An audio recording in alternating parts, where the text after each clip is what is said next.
Hello, this is Mrs. Green.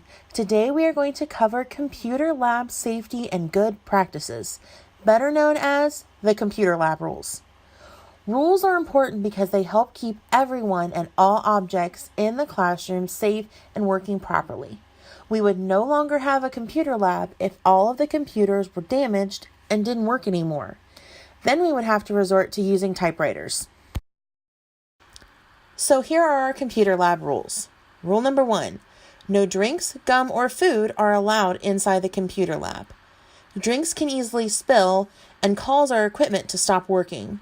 Gum tends to end up under the tables and chairs, and the noise of chewing gum in a quiet lab can bother people. Food tends to leave crumbs and attract bugs and mice. Plus, who wants to use a keyboard with Cheeto dust on it?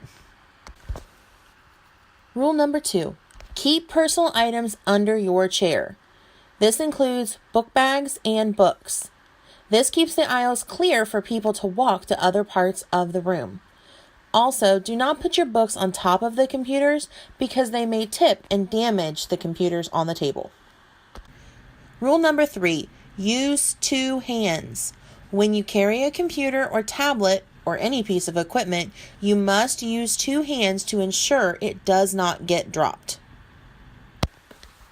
Rule number 4, do not change any computer settings.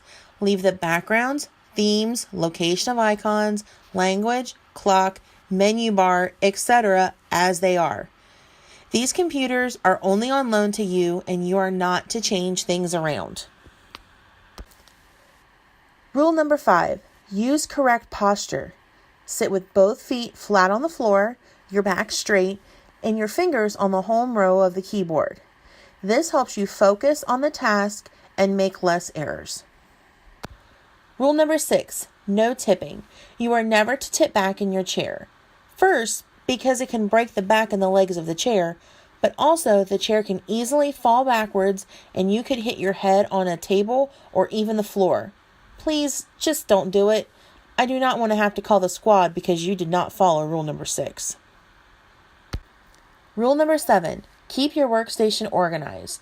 Don't put unneeded items on tables and desks. For desktop computers, be sure to put the keyboards back on top of the towers and mice to the right side of the tower when you are finished for the day. For the laptops and tablets, ensure that they are placed back in the correct home space and that they're plugged in for the next person to be able to use them. Rule number 8, keep your files organized and save often. Be sure to save your files to your Google Drive. Use folders for different subjects to make them easy to find. Also, don't forget to save often so that your work does not become lost should the computer lose power or shut down unexpectedly. Rule number 9, print only when necessary. Before printing in the lab, you must get permission from Mrs. Green, and only things that are necessary are allowed to be printed. You may be asked to justify why you are printing something. Don't get upset, just explain what it's for. But know that Mrs. Green may still say no to printing.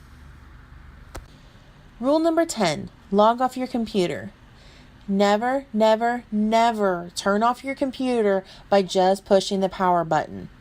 First, save all of your work, then close all of the programs that you have open.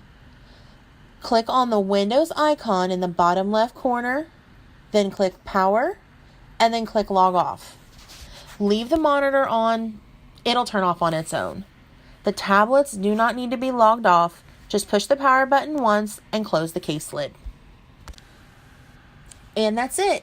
It may seem like a lot, but you'll get the hang of it in no time. And if you don't, I'll be there to remind you. Now go take the quiz and show what you know.